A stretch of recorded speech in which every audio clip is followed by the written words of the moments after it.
Prête-moi ta plume. Texte choisi et lu par Rachida Mansour. Prête-moi ta plume, émission réalisée par Soubir Ketani.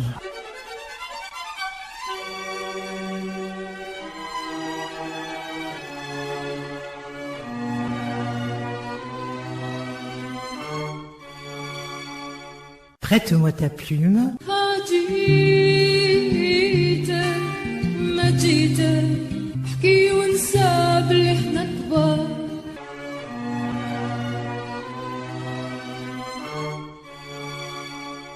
Bonsoir, amis auditrices, amis auditeurs, merci d'être avec nous ce soir encore pour écouter Le métier à tisser de Mohamed Dib, troisième volet de la trilogie Algérie, après La Grande Maison et L'incendie.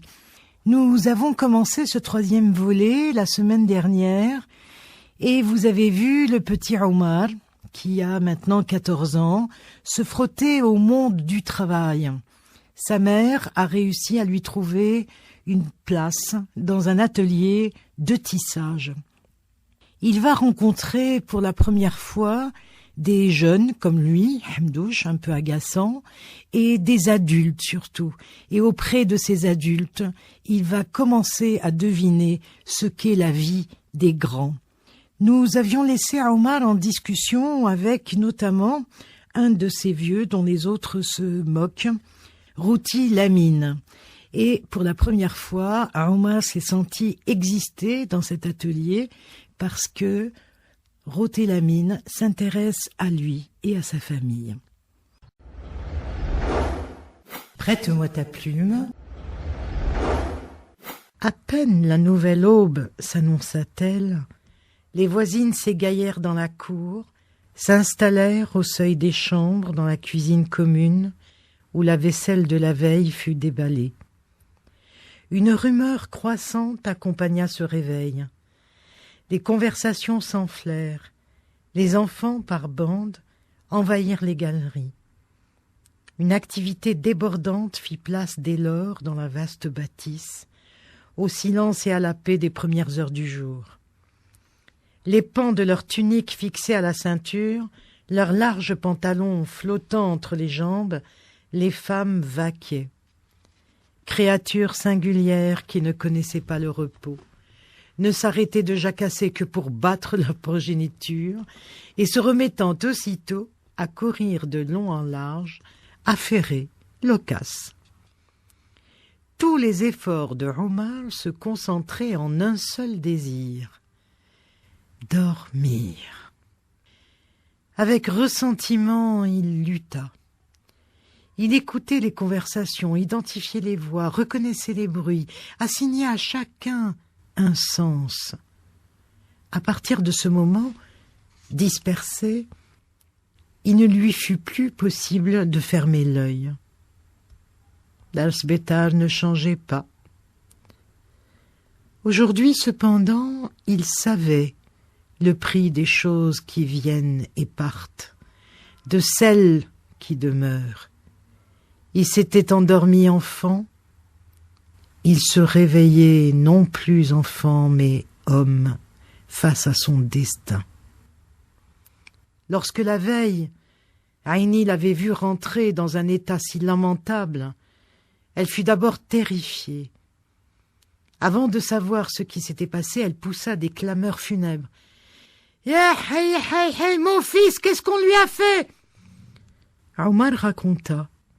« Par celui qui nous juge, jura-t-elle, j'irai leur arracher les yeux. » Et elle eut une plainte stridente. « Reste ici, bon sang, je leur montrerai ce que c'est que de s'en prendre à Aïni et à ses enfants. » Après cela, elle s'était précipitée dans la galerie. De là, dominant la cour, elle avait ameuté tous les locataires. « Sachez, bonnes âmes, sachez ce que les ennemis de Dieu ont fait à mon fils !» Omar se leva et sortit. Sa mère n'avait rien dit en le voyant partir. Il voulut parcourir les rues comme naguère. Jusqu'à présent, Il lui avait semblé que tout dans la vie était clair, toute chose à sa place. Or, cet ordre souverain venait d'être dérangé. En lui, dans la ville, à travers le monde, il ne le savait. Rien n'était plus comme il le croyait. Lui-même se sentait engourdi.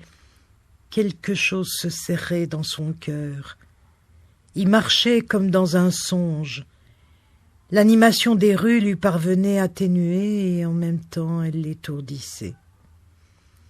Il allait avec précaution, par crainte qu'une catastrophe ne se déchaînât. La même foule de mendiants au visage défoncé, aux yeux pétrifiés, occupait la ville. Décidément, cela n'attendait rien de personne.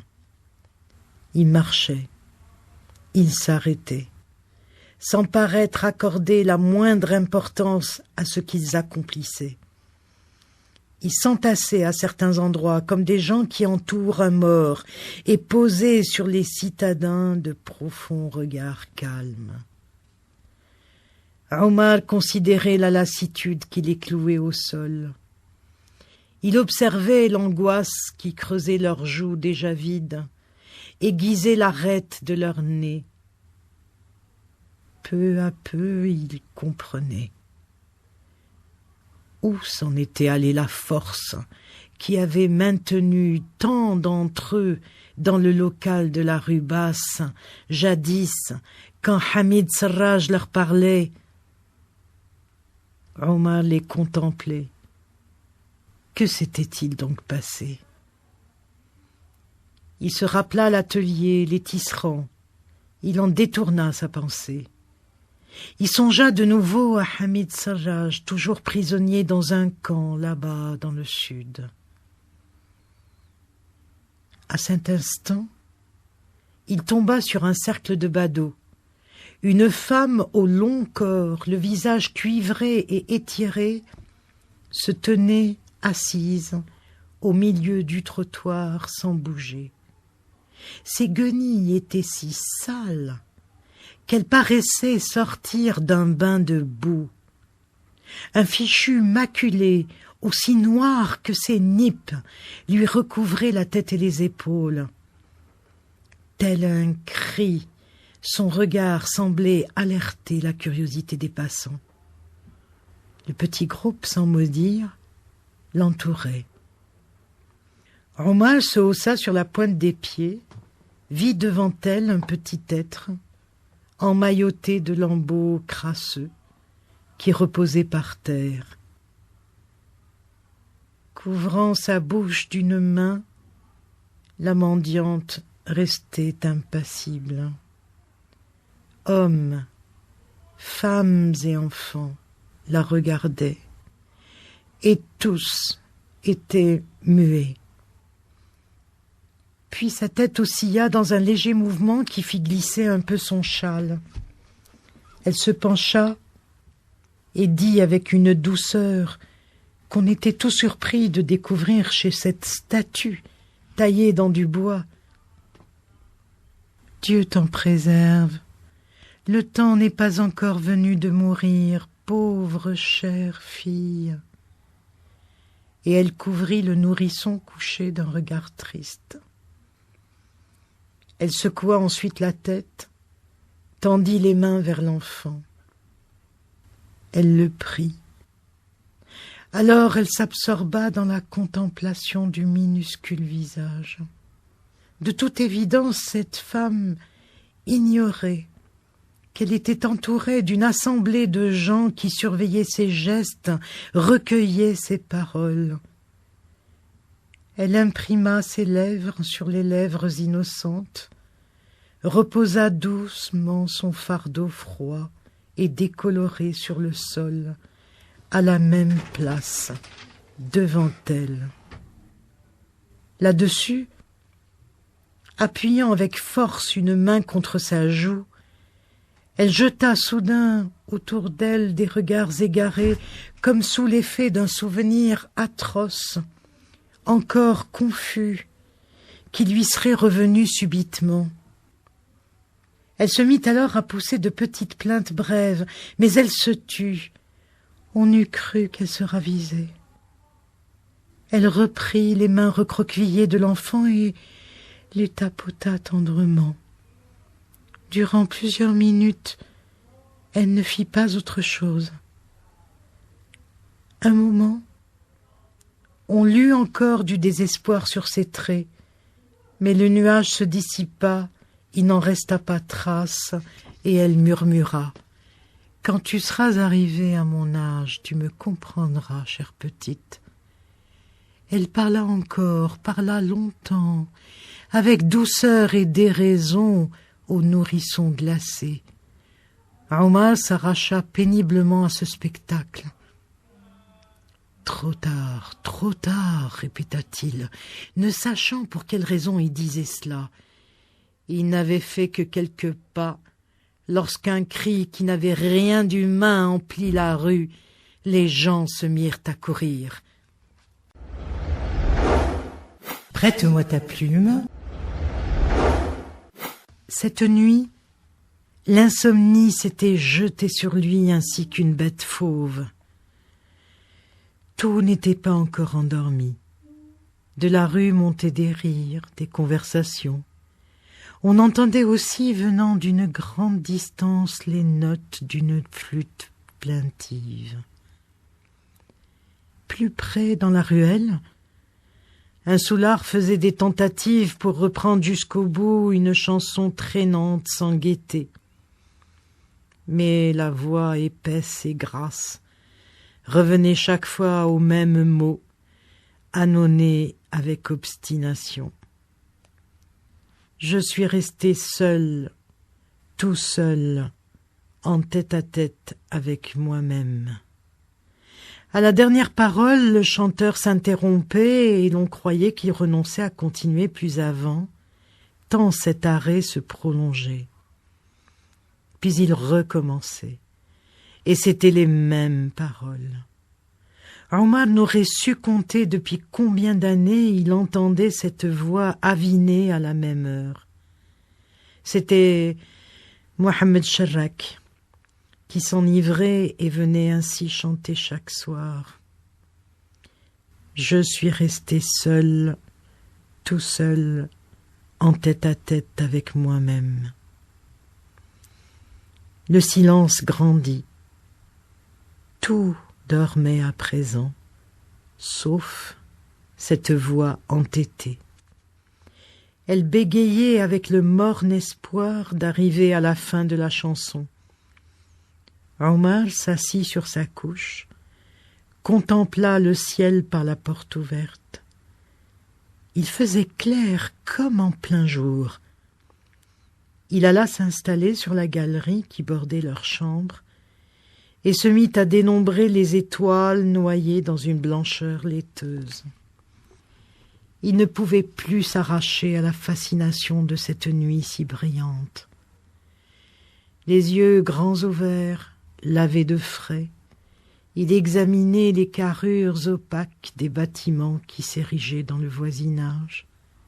Puis, vite, ses regards remontaient vers la source caressante du ciel, où se débattaient les étoiles, et il pensait « Je ne sais plus ce que je suis. » Sharrak ne chantait plus.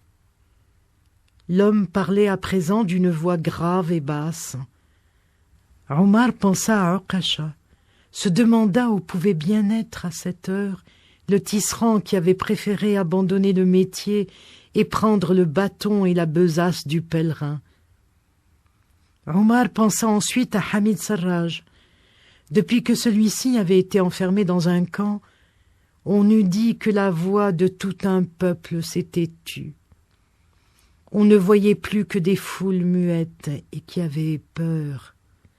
Elles devenaient tout à coup sensibles à un danger qu'elles avaient jusqu'à présent ignoré. De plus en plus les gens se méfiaient. Tout à coup, il fut pris d'un frisson. Une fraîcheur pénétrante avait parcouru l'espace. Omar ramassa l'oreiller sur lequel il s'appuyait et rentra dans la chambre peuplée par les respirations régulières, paisibles, de ses sœurs et de sa mère. Il s'étendit sur sa couche et s'endormit, veillé par cette nuit si sereine et si belle.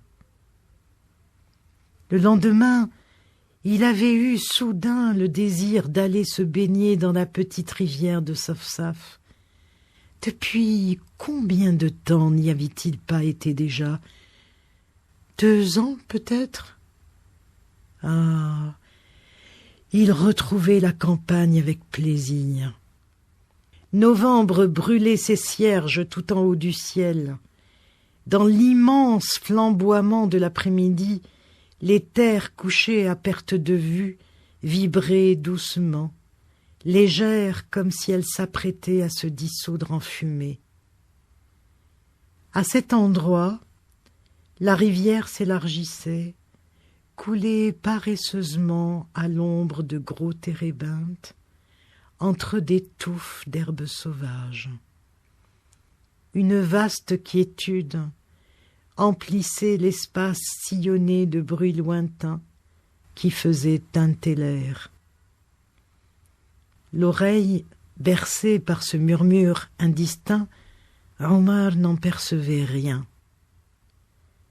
Il somnolait, couché sur le gazon, après avoir longuement barboté dans l'eau. Pourtant, alentour crissaient les cigales, et ce grincement à la longue fondait dans la plénitude sonore environnante, se déversait dans ses membres, lui ôtait toute conscience. Le ciel était d'étoupes grises. Omar retourna à l'eau. Subitement, la vibration têtue qui creusait l'air depuis un moment crut. Elle devint un bruit qui prit possession de toute la campagne. Cela semblait provenir du fond de la terre. Un instant après, c'était l'horizon qui était ébranlé. Debout, dans l'eau, Omar tendait l'oreille.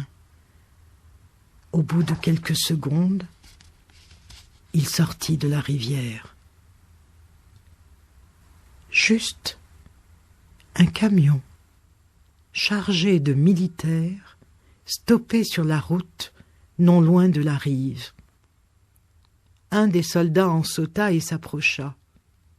L'homme, grand, un peu filiforme et étroit d'épaules, était tout jeune encore. Il regardait Omar avec des yeux d'un bleu tendre qui souriait. Il y avait une franchise enfantine dans son expression qui attirait spontanément la sympathie. Ses cheveux blonds, coupés très ras tout autour de la tête, et la petite mèche qui lui retombait sur le front accentuaient encore cette impression. Nul doute possible, c'était un étranger. Il ne trahissait qu'une lointaine ressemblance avec les Européens d'ici. Il ne disait rien. Il se contentait de sourire en présentant à Omar une tablette de chocolat et un petit drapeau parsemé d'étoiles. Mais ses compagnons ne s'arrêtaient pas du camion de baragouiner et de crier joyeusement « Hello, hello !» de faire des signes amicaux. Interdit, Omar les observait. Observait celui qui se tenait devant lui, oubliait qu'il était nu. Il prit sans réfléchir le chocolat de la main de l'étranger, courut à l'eau, fit un plongeon. De la berge partit une ovation, et le camion démarra dans un grondement assourdissant. Il disparut derrière un nuage de poussière, suivi bientôt par un autre camion, puis d'autres encore, tous semblables, tous chargés de soldats gesticulants. Alors, à travers la campagne ou monté de partout, repris par l'écho, répercuté par l'espace, présent dans l'air et sous terre, le bruit de tonnerre que produisaient les moteurs, un grand cri s'éleva. « Les Américains !» Le cœur de Omar sauta dans sa poitrine sous l'effet d'une joie insensée. Un impossible espoir l'étreignit. Sa gorge se contracta et il crut qu'il allait pleurer. Il sortit de l'eau, se rhabilla. Grave, il reprit le chemin de la ville. Quelque chose d'inouï s'était sûrement passé dans le monde. Il marchait rapidement, courait presque, serré dans son pantalon long, en bleu de chauffe, et sa veste étriquée.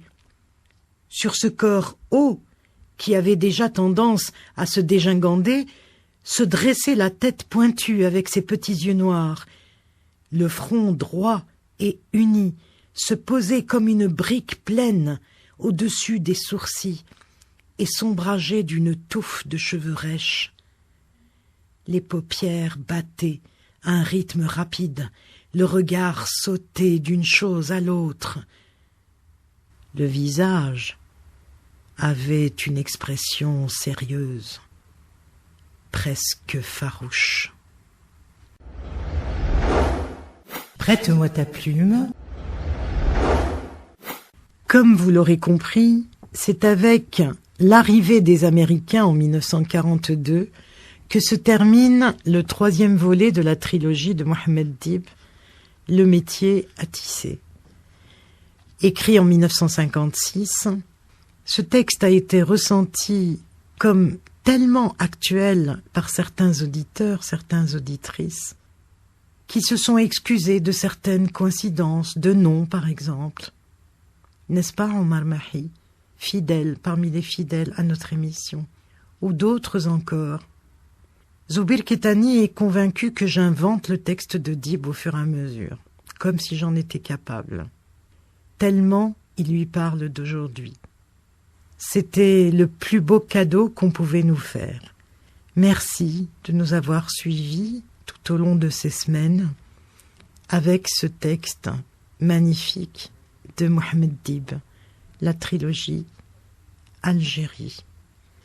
Je voudrais maintenant revenir à l'édition dans laquelle nous avons lu ce texte, les éditions Berzakh. Dans cette édition, le texte de Dib est précédé d'une introduction par Najat Redda, une des spécialistes de Mohammed Dib, sinon la meilleure. Et je voudrais vous lire des extraits de cette préface parce qu'elle est très éclairante sur le texte. Et puis les éditions Berzakh nous ont fait le cadeau d'un autre texte en postface, d'une autre génération, d'un autre jeune qui s'appelle Mourad Djebel et qui s'appelle « Qui se souvient du vieil homme ?» C'est celui-là que je voudrais vous lire tout d'abord. Prête-moi ta plume. Qui se souvient du vieil homme de Mourad Djebel. À chaque fois que je le croise, au détour d'un vers ou d'une phrase, ce vieil homme continue à me surprendre encore aujourd'hui. Mais pourquoi, au juste, me l'avais-je depuis toujours représenté en vieil homme? Je n'ai pas fini de formuler mentalement la question que je vois déjà ma main se transformer, disparaître même, avant de redevenir celle de l'enfant que je fus, enserrée dans celle de son ancienne institutrice. Pour l'encourager et le récompenser de ses efforts scolaires et sa réussite 8 mois auparavant à l'examen de 6e, lui permettant l'accès au collège, tout un symbole pour lui et sa famille, elle emmena l'enfant presque en courant, flottant, oiseau de printemps aux plumes au vent, à travers les rues de la ville, dans une librairie. « Tiens, lui dit-elle, c'est ton cadeau. 2 livres, 2 auteurs, 2 pères fondateurs qui comptent tellement pour moi. Attentif d'abord au support, à l'objet, qui eux ne requièrent aucune concentration particulière pour les appréhender, l'enfant, sujet à une confusion momentanée, crut qu'ils étaient les 2 exemplaires du même livre, tant leur couverture était similaire. Couverture caractéristique d'une époque, pour ceux, écrivains et lecteurs de l'outre-mer, de l'outre-monde. Un fin liseré orange encadrant une couleur crème. À moins que cela ne fût du blanc, ma mémoire elle-même, n'échappant pas à l'effet du temps, l'aurait peut-être transformé en crème par un effet sépia. Du haut de mes 12 printemps d'alors, ces 2 livres, hormis les manuels scolaires gratuits en ce temps-là et le Coran, étaient les premiers que j'avais eus entre mes mains, et qui allaient de surcroît m'appartenir, me les rendant du coup d'autant plus précieux. Après avoir examiné les couleurs de la couverture et réalisé que les volumes de l'un et de l'autre livre étaient un peu différents, vint le tour de ce qui y était inscrit en gros caractères noirs. L'enfant déchiffra sans peine les titres. Mais pour lire les 4e de couverture sans hésitation ni faute, il lui fallait se concentrer afin de ne pas décevoir son ancienne institutrice. À sa décharge, et même s'il était depuis la dernière rentrée scolaire en section bilingue au collège, l'enseignement des matières scientifiques y étant totalement en français, cela ne faisait pas encore 5 ans qu'il s'initiait à la langue dont l'usage se limitait pour lui à l'enceinte de la salle de cours. Après en avoir fait une lecture mentale, et abandonnant l'idée de les déclamer pour faire bonne figure devant la jeune femme, il revint au titre pour les dire à haute voix. L'un des 2 était « La grande maison ». L'institutrice, cette jeune femme qui compta dans ma vie ne serait-ce que pour ce cadeau, et que l'enfant regardait déjà avec les premiers émois de son âge, et moi qui plus tard, bien des années plus tard, m'avait fait penser à ce qu'éprouvait Omar en présence de Zohor, dans Dars Betar d'abord. S'inclinant légèrement vers Omar, elle s'aperçut qu'il la fixait. L'enfant se sentait secrètement lié à ce corps de femme. Une douceur sourde s'amassait en lui, qui finit par faire place à un dépaysement. Brusquement, il éprouva une sécurité jamais connue et qui lui semblait familière. Singulière sécurité, puisqu'il ne tarda pas à ressentir un malaise qui se changea vite en angoisse. Puis, dans Bni Boublen, il lui souleva la robe autant qu'il put jusqu'à ce qu'il vit le renflement des seins. L'image d'un cheval traversa brusquement son esprit à la vue du ventre nu de Zohor, un cheval somptueux et de nature mystérieuse et quelque peu funeste, mais c'était un animal qui lui permettait tous les espoirs. L'institutrice donc, cette jeune femme, je ne pouvais, à partir d'un certain âge, empêcher mon esprit vagabondant de la remodeler, la métamorphosant en une espèce de lieu de convergence, un carrefour, ou plutôt une jeune femme, passerelle jusque dans son corps, passerelle entre des univers, des livres, des mondes. Elle était à l'origine de la rencontre entre l'enfant et le vieil homme. Je n'avais pas pu empêcher non plus l'imagination de l'enfant de lui représenter d'emblée l'auteur de la grande maison comme un homme d'un âge avancé. La vignette photo sur la couverture n'y changea rien. Les événements décrits débutant en 1939 lui paraissaient tellement anciens et révolus que cela ne pouvait être autrement avant même de lire le livre. Car à dire vrai, ce n'était pas la première fois que l'enfant croisait le vieil homme. Déjà, quelques extraits de l'incendie ou de la grande maison, je ne me rappelle plus très bien, dans les manuels scolaires. Puis Al-Hariq, adaptation de la trilogie en un feuilleton télévisé. Mes parents ne possédant pas encore de télévision, je n'avais eu l'occasion de voir que 2 ou 3 épisodes en tout, fruit du hasard d'un déplacement pour une nuit chez un oncle ou une tante qui en possédait une, ou un copain d'école. Laissèrent déjà quelques traces dans la mémoire de l'enfant, qui lui revinrent à la lecture du titre dans cette librairie, où il souriait de tout son être à son ancienne institutrice. L'après-midi même, l'enfant, sans doute pour prouver à la jeune femme qu'il était digne de sa confiance, se confronta à la grande maison. Mais n'est pas lecteur qui veut, et du premier jour. Hormis les manuels scolaires, l'enfant ne connaissait pas ce que c'est que lire des livres, des romans de surcroît. Les histoires, c'étaient les voix de la mère, ou des grands-tantes, ou des voisines qui les racontaient. Autour de lui, l'on ne lisait pas.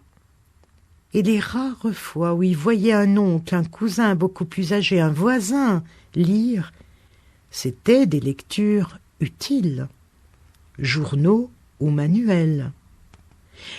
Alors, peinant à suivre le fil des mots, il ne s'y accrocha pas assez, abandonnant le vieil homme après quelques jours sans plus d'état d'âme. Il y avait tant à courir, à jouer, à fureter, à chaparder, à faire l'apprentissage du monde. D'ailleurs, plus tard, vers le début de l'adolescence, dans l'ennui d'un été caniculaire, l'enfant voulant occuper les heures les plus chaudes, cherchant ce livre et le retrouvant à portée de sa main, ainsi que les 2 autres volumes de la trilogie, qu'il emprunta dans la foulée à l'institutrice, les lut. Et il lui semblait que le vieil homme lui parlait de son enfance à lui, qui déjà, s'effilochant, se détachait de lui par pans entiers comme un habit trop usé. S'il y eut jamais Galopin qui traînait dans les rues, franc de collier, insoucieux de l'heure, du temps qu'il faisait, des réprimandes de sa mère, c'était bien lui alors. Il ne s'appelait certes pas Omar, n'avait pas connu la colonisation, ni à proprement parler la fin, ni la fin d'un monde socio-historique et le début d'un autre. Mais la perte de l'enfance le rendait plus réceptif à tout ce qu'il a restitué, même pour un instant, éphémère. Ainsi, marchant aux côtés du vieil homme, nombre d'après-midi, l'enfant ne fut que plus sensible à cette musique que seul le verbe peut parfois produire, d'autant plus sensible qu'il avait déjà, lors de son avant-dernière année au collège, joué un tout petit rôle dans une pièce de théâtre pédagogique et qu'il s'était aussi essayé pour la première fois à l'écriture de ce qui lui paraissait être un poème, suite à une émotion aiguë provoquée par un événement passager. La sonnerie retentissant pour annoncer la fermeture automatique des portières après un arrêt dans une quelconque gare m'éloigna à contre-cœur de l'enfant, sans tout à fait me ramener à la case de départ, à ce wagon presque vide où je suis assis, accolé à la vitre, me laissant de nouveau dans cette espèce de sas transitoire, n'ayant pas encore une idée précise de quelle va être la teneur, la nouvelle étape de cet autre voyage. Juste un faisceau de sensations obscures qui réapparaît en moi, une brume à l'aube du monde qui monte de la profondeur d'un vallon, la même que tout à l'heure.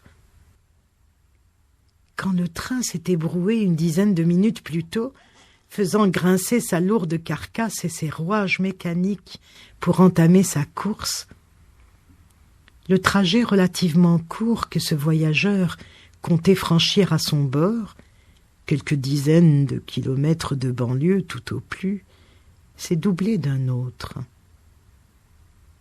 Ce n'était plus un simple intervalle géographique qu'il allait parcourir, mais une distance spatio-temporelle beaucoup plus vaste qui ne s'encombre d'aucune réalité. Il est attentif à tout indice ou signe qui se présente à lui, puisque cette somme de réminiscences éparses et éparpillées le long de sa vie perdure par ses ramifications à l'intérieur d'une part intime de lui et par ses interactions alambiquées, réelles ou supposées, avec ce qu'il ne considère pas à proprement parler comme son travail au sens commun, encore moins une profession, mais auquel il consacre tout. Pour sauver sa peau, comme il se dit à lui-même, parfois, l'écriture. Est-ce le rendez-vous vers lequel je me dirige qui déclenche en moi le réveil de ces choses disparates? Un départ, ou plutôt un retour vers quelque chose de nébuleux et d'anguleux, ne se situant pas à une époque précise de mon passé, mais qui en jalonne plusieurs? S'interroge-t-il sans faire attention à la passagère qui vient de monter, s'installant sur le siège qui lui fait face? Sans doute. Mais ne dit-on pas que des voyages solitaires, aussi brefs qu'ils puissent être, facilitent le retour sur soi et l'émergence de mondes engloutis? Se poser cette question n'est en aucune manière une tentative de s'opposer à la suite de ce voyage parallèle. Il sait depuis longtemps que cela relève de l'impossible. Peut-être juste l'orienter un peu. Tourner la tête vers la vitre non plus, même si avec ce genre de plongée l'on ne sait jamais quelle part en soi, du meilleur ou du pire, se présentera. À peine ai-je regardé à travers le verre, par réflexe ou par habitude, la grisaille couvant ces tranches urbaines, négligées comme tout ce qui borde des voies ferrées, se cramponnant à chaque pan de mur, à chaque poutre en béton, à chaque tôle métallique, les portant en gestation presque, sans vouloir pour autant les céder à la vie, à la caresse d'un léger rayon de soleil, au souffle d'une brise tiède d'un printemps qui devrait déjà être là, que ce paysage se disloque, s'écroule, s'efface, m'obligeant à fermer les yeux, à m'envelopper, m'enfoncer dans une matière immatérielle, confuse, rassurante et angoissante à la fois. Le rythme du train, en reprenant, entêté, sa vitesse de croisière, aidant, mon attente dans ce sas de transition que je voulais la plus longue possible, m'évitant ainsi par sa nature confuse de tomber sur un écueil trop aigu, n'a pas tenu la durée. Pas assez. Avant que cette matière ne commence à se décanter d'elle-même à son tour pour me happer, m'engager dans des voies souterraines, me choisir une destination, m'ouvrant une seconde fenêtre. J'aurais préféré glisser de nouveau vers l'enfant, devenu amplement adolescent, le revoir dans ses rencontres, retrouver le vieil homme, parfois juste pour une nouvelle, au café, ou à l'angle d'un mot, d'un verre, sous une ombre gardienne, ou autour de la flamme d'une strophe, d'un feu beau feu. D'autres fois discutailler ferme et s'opposer à Dieu en barbarie, surtout quand il se double d'un maître de chasse. Mais cette fenêtre-ci n'a ni la précision de la première, ni ces quelques illusions sur un âge supposé d'or, l'enfance et ses prolongements tardifs dans l'adolescence. Je me regardais ne plus être l'enfant.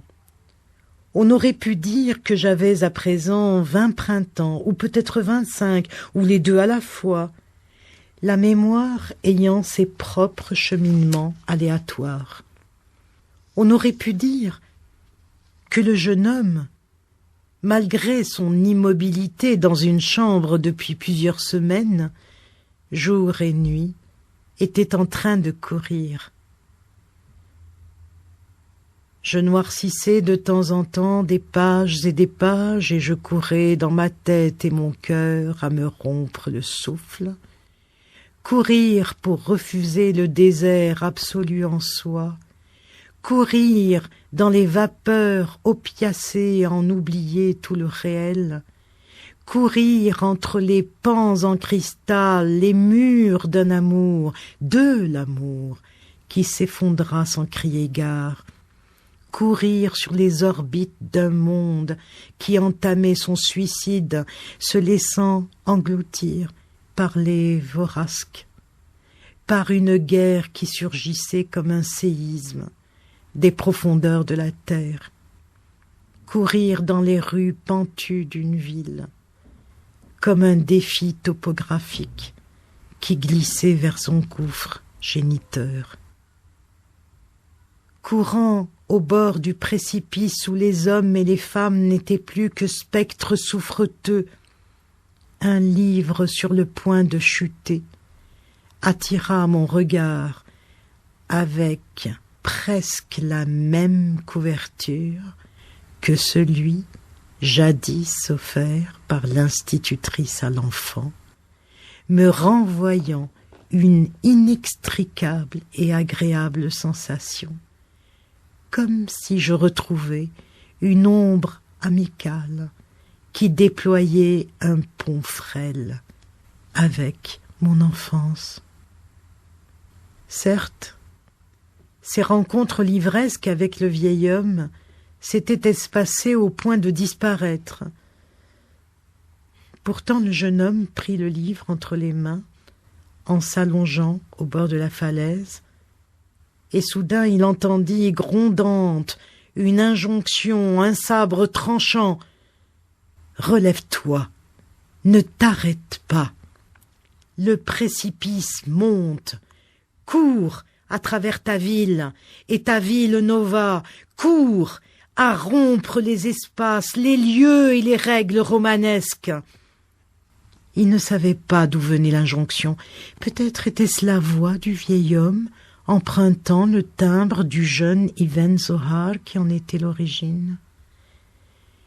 Il porta ses yeux sur le titre et, redevenant enfant, il le lut à plusieurs reprises à l'intention de lui-même, puis, hurlant presque comme pour défier le gouffre dans cette nuit de transe sanguinaire, court sur la rive sauvage.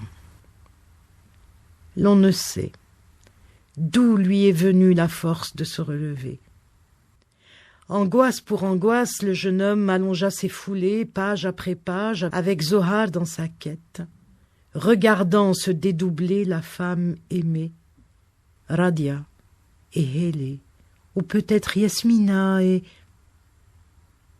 Il ne voulait en aucun cas arriver à la dernière page, quitter le vieil homme et retrouver l'odeur de décomposition qui l'entourait, mais elle vint à lui avec cette question lancinante. Quel univers est-ce la quête? Faut-il toujours un effondrement pour qu'il y ait quête? Et j'entendis en refermant le livre la voix du vieil homme dire au jeune homme avant de disparaître: « Qui se souvient? Qui se souvient ?» Il n'en fallait pas plus pour qu'en moi monte une odeur iodée malgré le souffle de la guerre, une odeur de la mer et... « Monsieur, monsieur, ce train ne va pas plus loin. »« Merci, mademoiselle. » Patientant quelques instants, le temps que se dispersent les quelques voyageurs, et avec eux, la jeune femme qui le tira de sa rêverie, il se dirige vers l'unique voiture qui attend encore devant cette gare de banlieue. Après les présentations et les salutations d'usage, il s'y engouffre à son tour et moins de 10 minutes plus tard, le vieil homme, l'ayant conduit chez lui ouvre la porte de son appartement et l'invite à le suivre. Après lui avoir envoyé un exemplaire de son premier roman, lui-même étant devenu écrivain ou écrivant, c'est selon, et suite à un échange de courtes missives, ils avaient convenu de ce rendez-vous au téléphone. C'est la première fois, et elle sera la dernière, qu'il rencontre le vieil homme dans la réalité. En franchissant le seuil, j'ai su tout de suite que j'étais dans la maison de Natik. S'asseoir comme un inconnu, poser les mains sur la table, du regard simplement demander asile et permission, user du pain et du feu qu'on n'a pas fait soi-même, ramasser les miettes à la fin pour les porter aux oiseaux, ne dire qui l'on est, d'où l'on vient ni pourquoi, réserver la parole à autre chose et mettre sa chaise à la fenêtre. Prête-moi ta plume. C'était le texte de Mourad Djebel qui s'appelle « Qui se souvient du vieil homme ». Et vous conviendrez avec moi que ce texte est bouleversant pour plusieurs raisons. D'abord, pour qui connaît Mourad Djebel, l'authenticité de ses souvenirs, de son récit, des allusions pudiques qu'il fait à l'enfer qu'il a traversé. Et puis surtout, parce que l'écriture à laquelle il s'essaye dans ce texte fabuleux, c'est l'écriture du vieil homme. C'est la même musique. Et pour ça, bravo Mourad. Prête-moi ta plume. Merci de nous avoir écoutés tout au long de ces soirées, d'avoir partagé avec nous ce texte de Mohamed Dib, Algérie, composé de la grande maison, l'incendie, le métier à tisser. Prête-moi ta plume.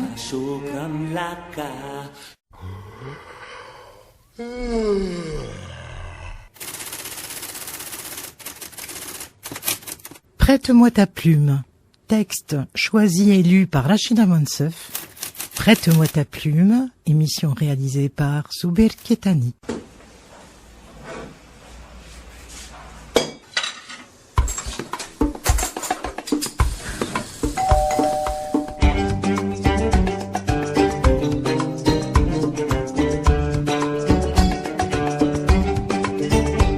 Prête-moi ta plume.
في قلبه خلاني.